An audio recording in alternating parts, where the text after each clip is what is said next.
ว่าสิเอาบักอื้อไปให้ตาบ่ได้นัดหมายกันดอกพี่น้องก็บ่ฮู้ว่าสิอยู่หรือบ่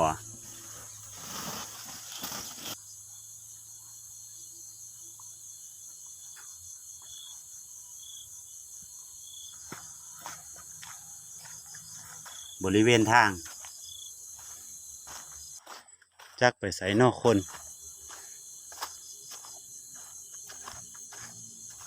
บ่เห็นก็สิเอาไว้นี่ละ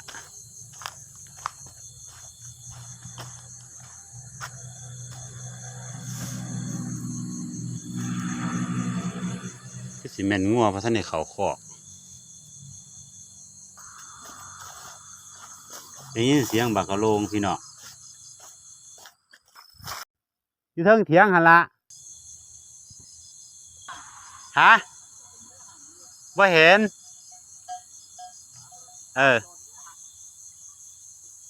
จักไปทางใดข่อยเมื่อก่อน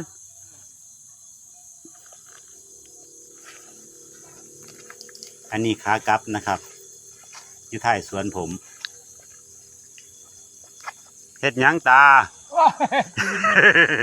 เฮ็ดหยัง